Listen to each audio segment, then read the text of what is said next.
Our next segment is called Securing America. We want to start with a 21st century war happening every day in this country. Our institutions are under cyber attack and our secrets are being stolen. So my question is, who's behind it and how do we fight it? Secretary Clinton, this answer goes to you.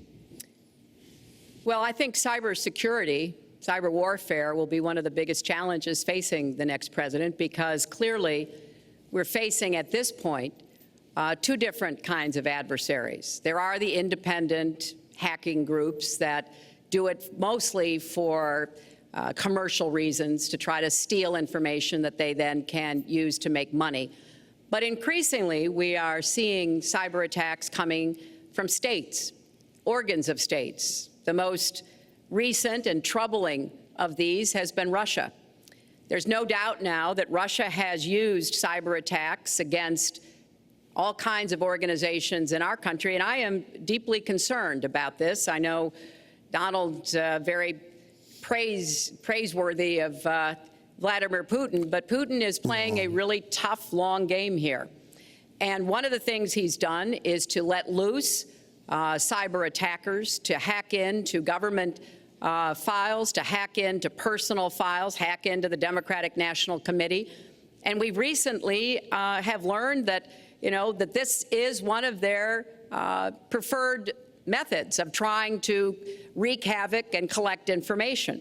We need to make it very clear, whether it's Russia, China, Iran, or anybody else, the United States has much greater capacity, and we are not going to sit idly by and permit state actors to go after our information, our private sector information or our public sector information. And we're going to have to make it clear that we don't want to use the kinds of tools that we have. We don't want to engage in a different kind of warfare, but we will defend the citizens of this country. And the Russians need to understand that. I think they've been treating it as almost a probing. How far would we go? How much would we do? And that's why I was so shocked when Donald publicly invited Putin to hack into Americans. That is just unacceptable. It's one of the reasons why 50 national security officials who served in Republican administration have said that Donald is unfit to be the commander-in-chief. It's comments like that that really worry people who understand the threats that we face. Mr. Trump, you have 2 minutes in the same question. Who's behind it and how do we fight it? I do want to say that I was just endorsed, and more are coming next week. It'll be over 200 admirals, many of them are here, admirals and generals endorsed me to lead this country. That just happened, and many more are coming, and I'm very proud of it. In addition, I was just endorsed by ICE. They've never endorsed anybody before on immigration. I was just endorsed by ICE. I was just recently endorsed 16,500 Border Patrol agents. So when Secretary Clinton talks about this, I mean, I'll take the admirals and I'll take the generals any day over the political hacks that I see that have led our country so brilliantly over the last 10 years with their knowledge, okay? Because look at the mess that we're in. Look at the mess that we're in. As far as the cyber, I agree to parts of what Secretary Clinton said. We should be better than anybody else, and perhaps we're not. I don't think anybody knows it was Russia that broke into the DNC. She's saying Russia, Russia, Russia, but maybe it was. I mean, it could be Russia, but it could also be China. It could also be lots of other people. It also could be somebody sitting on their bed that weighs 400 pounds, okay? You don't know who broke in to DNC, but what did we learn with DNC? We learned that Bernie Sanders was taken advantage of by your people, by Debbie Wasserman Schultz. Look what happened to her. But Bernie Sanders was taken advantage of. That's what we learned. Now, whether that was Russia, whether that was China, whether it was another country, we don't know. Because the truth is, under President Obama, we've lost control of things that we used to have control over. We came in with the Internet, we came up with the Internet, and I think Secretary Clinton and myself would agree very much when you look at what ISIS is doing with the Internet, they're beating us at our own game, ISIS. So we have to get very, very tough on cyber and cyber warfare. It is a huge problem. I have a son. He's 10 years old. He has computers. He is so good with these computers. It's unbelievable. the security aspect of cyber is very, very tough, and maybe it's hardly doable. But I will say we are not doing the job we should be doing. But that's true throughout our whole governmental society. We have so many things that we have to do better, Lester, and certainly cyber is one of them. Secretary Clinton. Well, I think there are a number of issues that we should be addressing. I have put forth a plan to defeat ISIS. It does involve going after them online. I think we need to do much more with our tech companies to prevent ISIS and their operatives from being able to use the internet to radicalize, even direct people in our country and Europe and elsewhere. But we also have to intensify our air strikes against ISIS and eventually support our Arab and Kurdish partners to be able to actually take out ISIS in Raqqa and their claim of being a caliphate. We're making progress. Our military is assisting in Iraq, and we're hoping that within the year we'll be able to push ISIS out of Iraq and then, really squeeze them in Syria. But we have to be cognizant of the fact that they've had foreign fighters coming to volunteer for them, foreign money, foreign weapons. So we have to make this the top priority, and I would also do everything possible to take out their leadership. I was involved in a number of efforts to take out al-Qaeda leadership when I was Secretary of State, including, of course, taking out bin Laden, and I think we need to go after Baghdadi as well, make that one of our organizing principles, because we've got to defeat ISIS, and we've got to do everything we can to disrupt their propaganda efforts online. You mentioned ISIS, and we think of ISIS certainly as over there, but there are American citizens who have been inspired to commit acts of terror on American soil. The latest incident, of course, the bombings we just saw in New York and New Jersey, the knife attack at a mall in Minnesota, and the last year, deadly attacks in San Bernardino and Orlando. I'll ask this to both of you. Tell us specifically how you would prevent homegrown attacks by American citizens, Mr. Trump. Well, first I have to say one thing, very important. Secretary Clinton is talking about taking out ISIS. We will take out ISIS. Well, President Obama and Secretary Clinton created a vacuum the way they got out of Iraq, because they got out, they shouldn't have been in, but once they got in, the way they got out was a disaster, and ISIS was formed. So she talks about taking them out. She's been doing it a long time. She's been trying to take them out for a long time. But they wouldn't have even been formed if they left some troops behind, like 10,000 or maybe something more than that. And then you wouldn't have had them. Or, as I've been saying for a long time, and I think you'll agree because I said it to you once, had we taken the oil, and we should have taken the oil, ISIS would not have been able to form either, because the oil was their primary source of income. And now they have the oil all over the place, including the oil, a lot of the oil in Libya, which was another one of her disasters. Secretary Clinton. Well, I hope the fact checkers are turning up the volume and really working hard. Donald supported the invasion of Iraq. Wrong. That is absolutely wrong. Proved over and over again. Wrong. He actually advocated for the actions we took in Libya and urged that Gaddafi be taken out after actually doing some business with him one time. But the larger point, he says this constantly, is George W. Bush made the agreement about when American troops would leave Iraq, not Barack Obama. And the only way that American troops could have stayed in Iraq is to get an agreement from the then Iraqi government that would have protected our troops. And the Iraqi government would not give that. But let's talk about the question you asked, Lester. The question you asked is, what do we do here in the United States? That's the most important part of this. How do we prevent attacks? How do we protect our people? And I think we've got to have an intelligence surge where we are looking for every scrap of information. I was so proud of law enforcement in New York, in Minnesota, in New Jersey. You know, they responded so quickly, so professionally to the attacks that occurred by Rahami. and they brought him down. And we may find out more information because he is still alive, which may prove to be an intelligence benefit. So we've got to do everything we can to vacuum up intelligence from Europe, from the Middle East. That means we've got to work more closely with our allies. And that's something that Donald has been very dismissive of.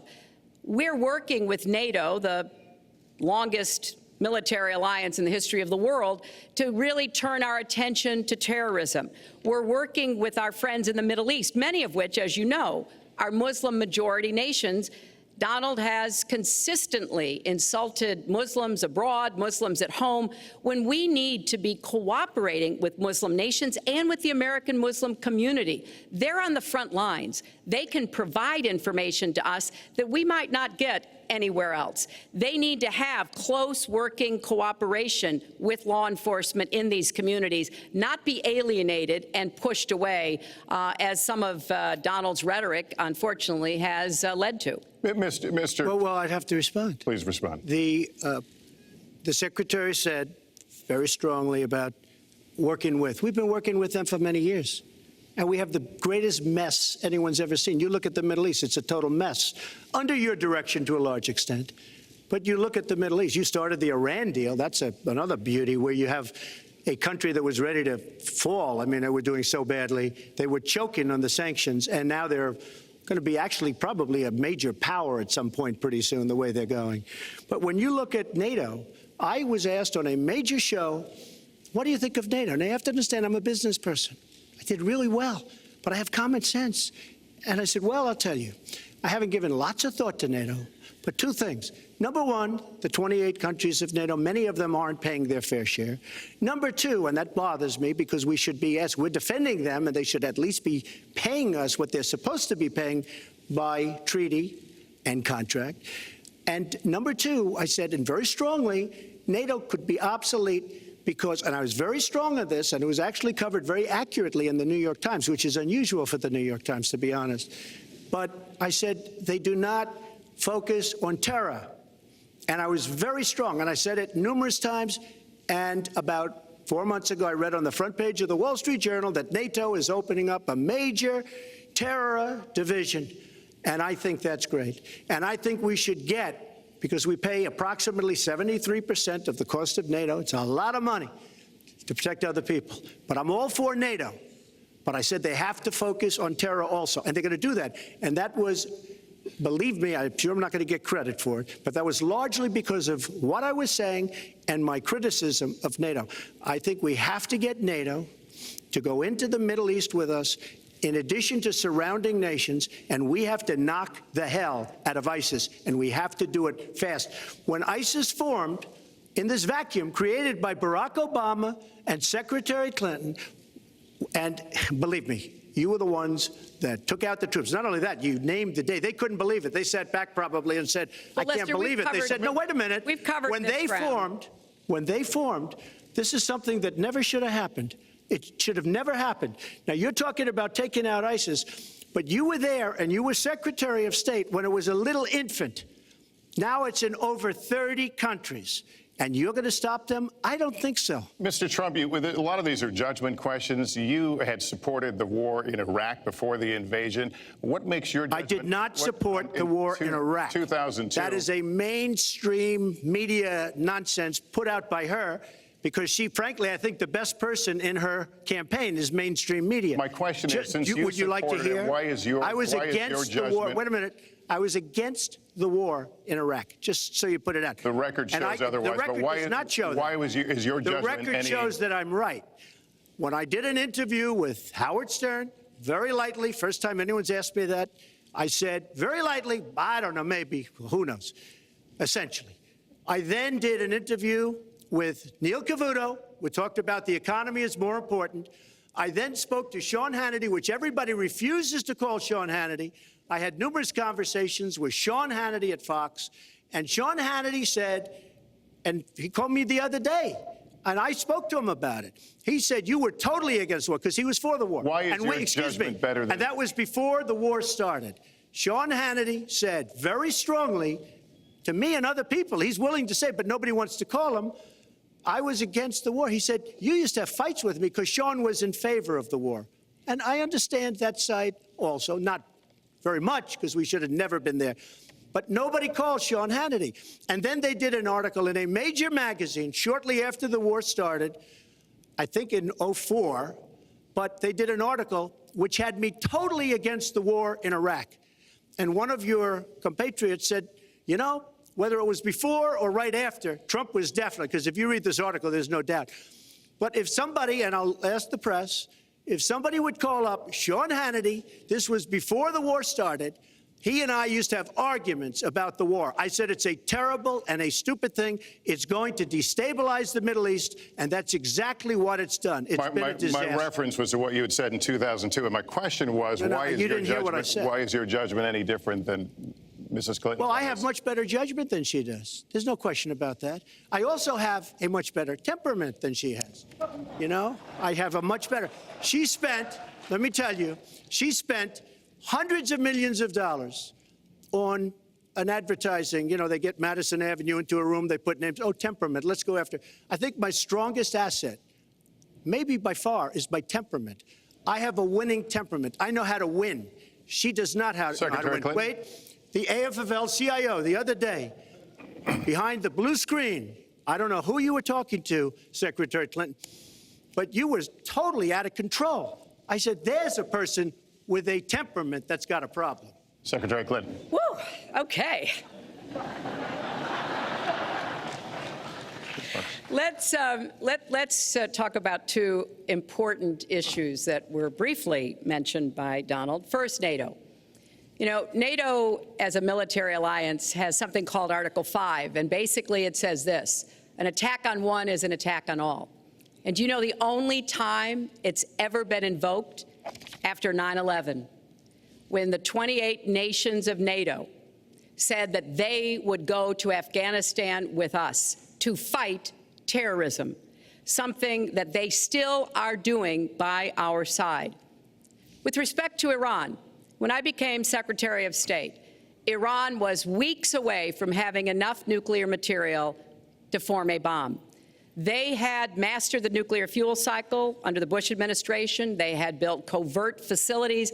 They had stocked them with centrifuges that were whirling away.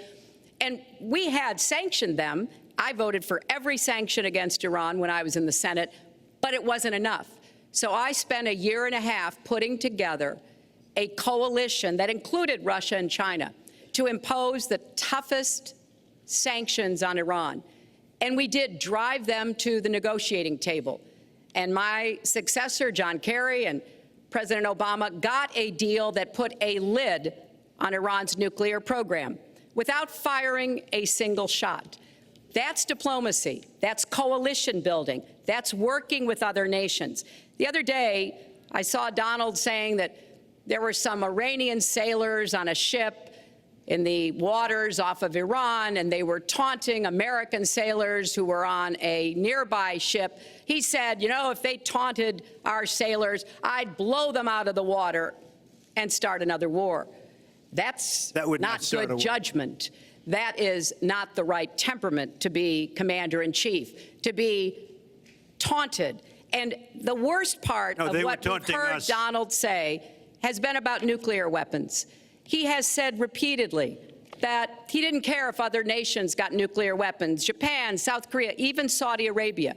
It has been the policy of the United States, Democrats and Republicans, to do everything we could to reduce the proliferation of nuclear weapons. He even said, well, you know, if there were a nuclear war in the East Asia, well, you know, that's fine. You know, have a good time, folks. And in fact, his cavalier attitude about nuclear weapons is so deeply troubling.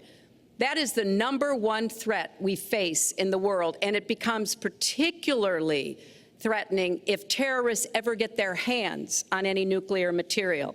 So a man who can be provoked by a tweet should not have his fingers anywhere near the nuclear codes, as far as I think anyone with any sense about this should be concerned. That line's getting a little bit old, I must say. Listen, it's a good one, though. I would like to. Well describes the problem. It's not an accurate one at all.